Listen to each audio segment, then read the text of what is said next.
बेटी गुड़िया अपनी बहन से बहुत प्यार करती थी, मगर छोटी हमेशा हर काम में जिद करती थी। वो हमेशा अपनी बड़ी बहन से लड़ाई करती। अब वो बड़ी हो चुकी थी, इसलिए चिड़िया को अपनी बेटियों की शादी की बहुत चिंता थी। तीनों माँ बेटियाँ एक दिन नदी पर बैठी हुई थी, जब वहाँ गोरी कौवी आ जाती है। चिड़िया, मैं दूसरे जंगल से आई हूँ। वहाँ मैंने एक चूड़ा देखा है। वो अकेला ही रहता है और बहुत अमीर है। मैं तो कहती हूँ तुम अपनी बड़ी बेटी की शादी उससे कर दो। गोरी बहन, यही चिंता तो मुझे खाई जा रही है। अगर वो चिड़ा अच्छा है तो मुझे कोई एतराज नहीं है। उसका अपना अमरूदों का बाग है और एक अंगूर की बेल भी। आंटी, क्या उस बेल पर अंगूर भी लगते हैं? तो और क्या, अंगूर की बेल पर बेरियां लगेंगी। बहुत मीठे अंगूर है उस बेल के। गोरी बहन, आप बात चलाएं। मेरी बड़ी बेटी अपने घर की हो जाए, फिर मैं अपनी छोटी का भी कोई अच्छा सा रिश्ता देखकर शादी कर दूंगी। मम्मा, आप मेरी इतनी चिंता ना किया करें। गुड़िया बेटी, जब बेटियां जवान हो जाएं, तो माँ बाप को उनकी शादी की चिंता होती ही है। अच्छा, अब मैं चलती हूँ। गोरी कौवी वहाँ से चली जाती है और चिड़ियाओं का वो परिवार भी अपने घर चला जाता है। माँ, मेरी बहुत देर से इच्छा है कि मेरी अपनी अंगूरों की बेल हो। आप उस चिड़े से मेरी शादी कर दें। बड़ी की बाद में कर देना। शर्म करो छोटी, मैं पहले बड़ी की शादी करूँगी और फिर बाद में तुम्हारी। बड़ी बड़ी बड़ी, हर समय आप बड़ी बड़ी करती रहती हैं। ऐसा लगता है मैं तो आपकी बेटी हूँ ही नहीं। छोटी, आप मम्मा को परेशान ना करें। बड़े जो फैसला करते हैं वो ठीक ही होता है। मगर छोटी अपना मुंह दूसरी तरफ करके सो जाती है। सुबह हो जाती है। दोनों बहनें भोजन की खोज में घर से निकलती हैं। बड़ी, अगर आप सच में मुझसे प्यार करती हैं, तो माँ को मनाएं। उस चिड़े से मैं ही शादी करूँगी जिसकी अंगूरों की बेल है। छोटी, माँ नहीं मानेंगी। तुम्हारी अपनी ही नीयत खराब है। मैं भी देखती हूँ तुम कैसे वहाँ शादी करती हो। मैं गोरी आंटी से बात करूँगी। ऐसा कहते हुए गुड़िया की छोटी बहन नाराज होकर वहाँ से चली जाती है। रुको रुको छोटी, कहाँ चली? मगर छोटी गुड़िया की कोई बात नहीं सुनती। मम्मा, आप मेरी चिंता ना करें। आप उस चिड़े से छोटी की शादी कर दें। मेरा बाद में देखा जाएगा। मगर बेटी, बड़ी के होते हुए मम्मा, मैं छोटी को नाराज नहीं देख सकती। मम्मा प्लीज। फिर मम्मा चिड़िया भी मान जाती है। गोरी कौवी आ जाती है। वो चिड़ा भी साथ था और छोटी की शादी उस चिड़े से हो जाती है और वो चिड़ा छोटी को बिहाकर अपने साथ ले जाता है। चिड़िया, आप चिंता न करें, मैं बड़ी के लिए भी कोई ना कोई चिड़ा ढूंढ लूंगी। पति जी, गोरी आंटी ने बताया था कि आपकी अंगूरों की बेल भी है। चले मुझे जल्दी से वो बेल दिखा लाएं। कौन सी बेल? वो बेल तो मेरे दोस्त की थी और वो भी सूख गई है। क्या? तो फिर गोरी आंटी ने मम्मा से झूठ बोला था? तुमने शादी मुझसे की है या अंगूरों की बेल से? चुप कर जाओ, कितनी फजूल बातें कर रही हो तुम। अभी 2 दिन ही गुजरे थे जब सोनू का पति सोनू से कहता है, जाओ और मेरे लिए भोजन लेकर आओ। क्या घर में बिठाई रखने के लिए मैंने तुमसे शादी की थी? पति जी, आप भी मेरे साथ चलें, हम दोनों जाएंगे। मेरे दोस्त मुझसे मिलने आ रहे हैं, तुम जाओ। 2 उल्लू वहाँ आ जाते हैं। दोस्त, बहुत सुंदर है तुम्हारी पत्नी तो। इस चिड़िया के पंख भी बहुत सुंदर हैं। आपकी ऐसे पक्षियों से दोस्ती है? जाओ, यहाँ खड़ी मेरा मुंह क्या देख रही हो? दफा हो जाओ। डर के मारे छोटी वहाँ से चली जाती है। ये चिड़ा तो बहुत बुरा है। अभी तो शादी को 4 दिन हुए हैं। मैं पूरी जिंदगी कैसे गुजारूंगी इसके साथ? कुछ दिनों बाद मम्मा चिड़िया एक चिड़े से अपनी दूसरी बेटी की शादी भी कर देती है। वो चिड़ा उसी जंगल में रहता था। माँ जी, मेरा घर इसी जंगल में दूसरी तरफ है। आपका जब दिल चाहे गुड़िया से मिलने आ जाया करना। वो चिड़ा गुड़िया को बिहाकर ले जाता है। गुड़िया, मैं इतना अमीर तो नहीं हूँ, मगर मेरा जो है वो सब तुम्हारा है। ये खेत मेरी माँ ने मुझे दिया था। मैं इसी खेत में फसल बीज कर अपना गुजारा करता हूँ। मुझे ये बहुत अच्छा लगा। आज से आप अकेले नहीं, बल्कि हम दोनों मिलकर काम किया करेंगे। गुड़िया बहुत खुश थी। ऐसे ही दिन और रात गुजरते गए। एक दिन मम्मा चिड़िया अपनी बेटियों से बहुत उदास थी। बहुत दिन हो गए, मैं आज अपनी दोनों बेटियों को देख कर आती हूँ। फिर मम्मा चिड़िया अपने घर से निकलती है। वो पहले अपनी बड़ी बेटी के पास जाती है। अपनी माँ को देखकर गुड़िया बहुत खुश थी। मम्मा, आप ऐसे अचानक बताए बिना ही, मम्मा बैठे, मैं आपके लिए फल लेकर आती हूँ। गुड़िया का पति भी घर आ जाता है। वो ढेर सारे फल लेकर आया था। गुड़िया अपनी मम्मा को फल देती है। मम्मा, मैं बहुत खुश हूँ, मेरे पति मेरा बहुत ख्याल रखते हैं। माँ जी, मैं तो कहता हूँ आप भी हमारे पास ही आ जाएं। वहाँ अकेले आपका दिल नहीं लगता होगा।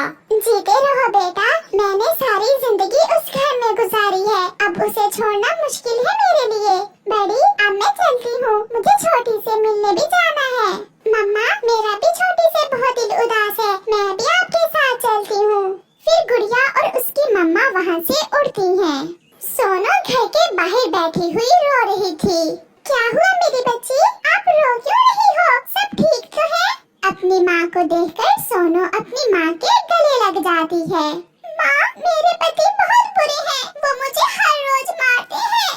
गुड़िया, गुड़िया बहन, मुझे माफ कर दे, मैंने आपसे बहुत लड़ाई की थी। छोटी, ये नसीब की बात है, मेरे पति बहुत अच्छे हैं, वो मेरा बहुत ख्याल रखते हैं। मम्मा, वो सारा दिन अपने दोस्तों के साथ आवारा फिरते हैं और शाम को आकर मुझे मारने लगते हैं। चलो मेरे साथ चलो मेरी बेटी, आपकी माँ अभी जिंदा है। फिर गुड़िया और उसकी मम्मा सोनू को अपने साथ ले जाती है, क्योंकि एक माँ अपनी बेटी को दुखी कैसे देख सकती है। फ्रॉडिया कालू कौवा किसी न किसी तरह कुछ ले देकर मिट्ठू राजा के यहाँ संतरी लग जाता है। अब तो कालू कौवे की ठाट बाट ही अलग थी, वो तो अकड़ अकड़ कर उड़ता। कालू, ध्यान रखना, मेरे जंगल में किसी भी गरीब पक्षी पर जुल्म न करना, और अगर कोई किसी को तंग करे तो मुझे जरूर बताना। मैं अपने जंगल के सभी पक्षियों को खुश देखना चाहता हूँ।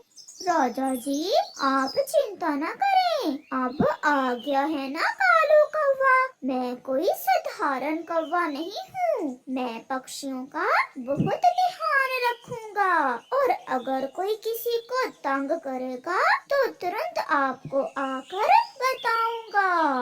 मगर कालू कौवा तो बहुत गंदा पक्षी था, और उसकी पत्नी गोरी कौवी तो उससे भी 2 हाथ आगे थी। कालू, ऐसे किसी को कैसे पता चलेगा कि मेरा पति राजा जी के यहाँ संतरी लग गया है? चलो किसी कमजोर पक्षी को देखकर डराते हैं। चलो गोरी, आज मैं तुम्हें चाचा कबूतर की दुकान से फ्री में मिठाई खिलाता हूँ। फिर गोरी कौवी और कालू कौवा चाचा कबूतर की दुकान की तरफ जाते हैं। ओए कबूतर, जल्दी से मुझे गरम गरम गुलाब जामुन दो। तुम्हारे पास इतने पैसे भी हैं जो गुलाब जामुन खाओगे। चाचा कबूतर, शायद तुम जानते नहीं हो, मेरे कालू जी राजा जी के यहाँ संतरी लग गए हैं। सीधे से गुलाब जामुन दो, वरना अभी तुम्हारी ये दुकान मैं यहाँ से उठवा दूंगा। बड़े देखे हैं मैंने तुम्हारे जैसे संतरी, चल भाग यहाँ से। बड़ा आया फ्री में गुलाब जामुन खाने वाला। कालू कौवा जान जाता है कि अब चाचा कबूतर के यहाँ उसकी दाल नहीं गलने वाली, इसलिए वो गोरी कौवी से कहता है, चलो गोरी, इसे तो मैं बाद में देख लूंगा। फिर कौवा और कौवी वहाँ से चले जाते हैं। घर जाकर गोरी कालू कौवे से कहती है, कालू, ऐसे ये पक्षी हमसे डरने वाले नहीं हैं। तुम किसी तरह राजा जी को साथ लेकर एक चक्कर जंगल का लगाओ, ताकि ये सब पक्षी तुम्हें राजा जी के साथ देख लें। फिर देखना ये कैसे तुमसे डरते हैं। ये मुश्किल काम नहीं है, मैं आज ही राजा जी से बात करता हूँ।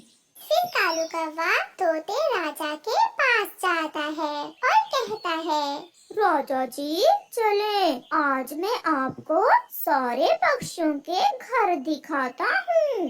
चलो संतरी, मैं भी चाहता हूँ कि मुझे अपने राज्य के सारे पक्षियों का पता हो। फिर कालू कौवा तोते राजा को साथ लेकर जंगल में निकल जाता है। राजा जी, ये चिड़िया का घर है और वो सामने कबूतर चाचा की मिठाई की दुकान। चाचा कबूतर की दुकान पर बैठे सारे पक्षी कालू कौवे को राजा जी के साथ जाता हुआ देख लेते हैं। कबूतर चाचा, वो देखो, कालू कौवा राजा जी के साथ जा रहा है।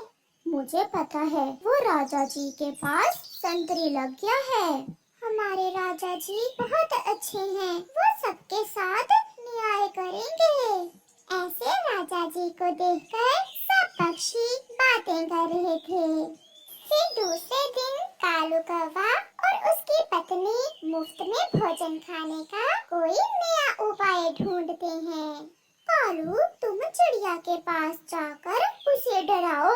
वो कमजोर चिड़िया तो जरूर तुमसे डर जाएगी और तुम्हें अपना भोजन दे देगी।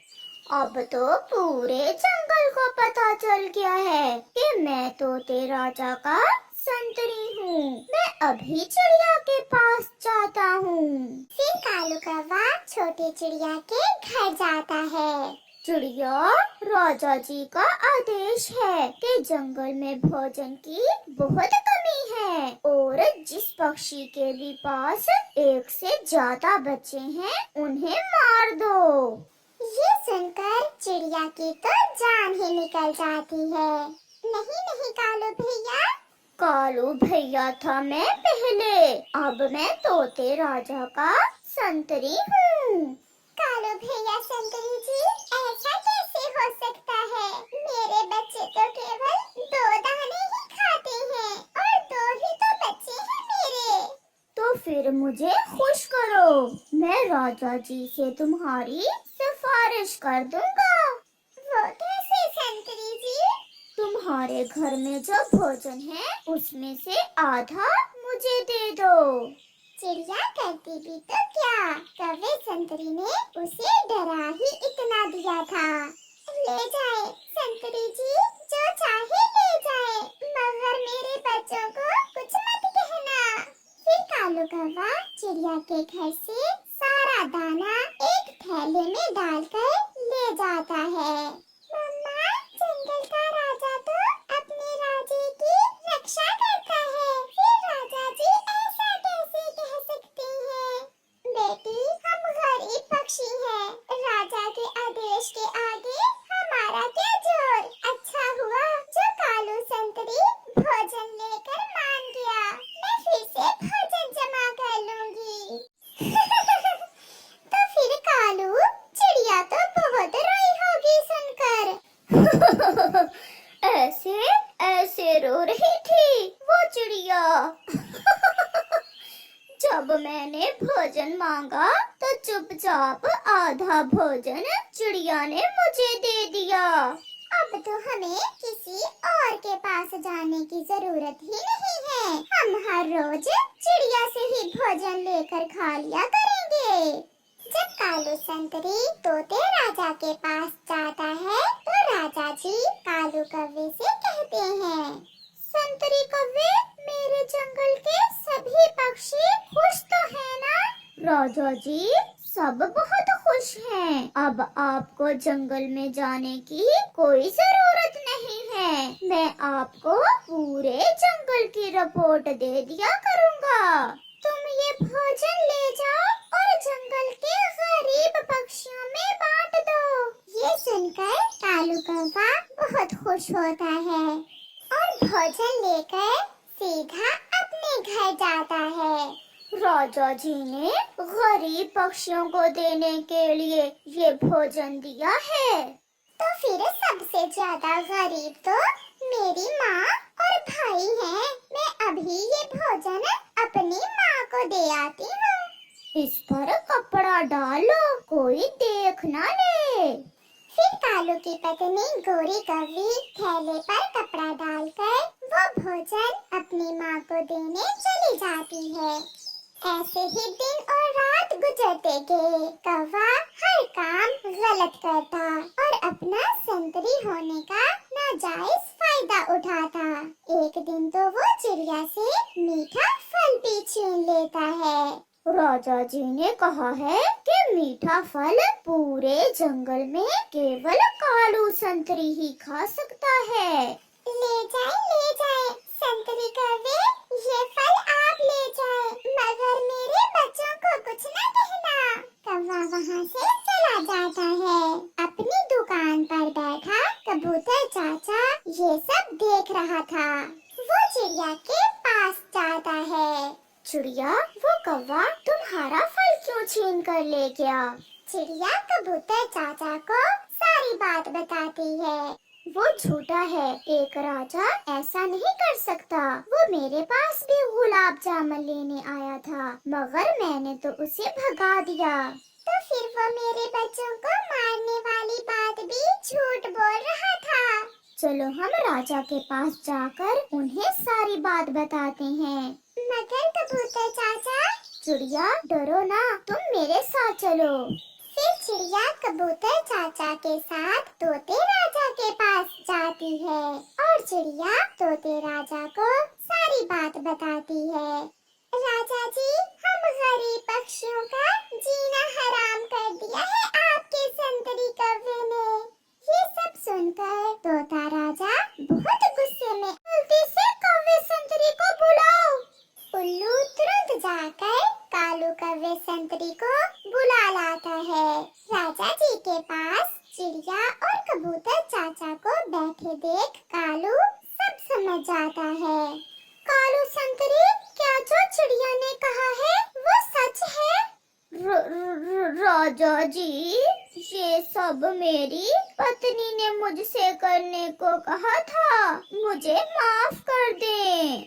फिर तोता राजा कौवे की पत्नी गोरी को बुला लेता है और दोनों को पिंजरों में बंद करके कैद कर देता है और उन्हें बुरे काम की सजा मिलती है। कौवा और कौवी कैद में रो रहे थे। कालू जी, इससे अच्छा तो था कि तुम संतरी ना ही लगते। नहीं गोरी, अच्छा ये था कि मैं अपना काम ईमानदारी से करता। प्यारे दोस्तों, इस कहानी से हमें सीख मिलती है, हमेशा अपना काम ईमानदारी से करो और किसी पर जुल्म मत करो।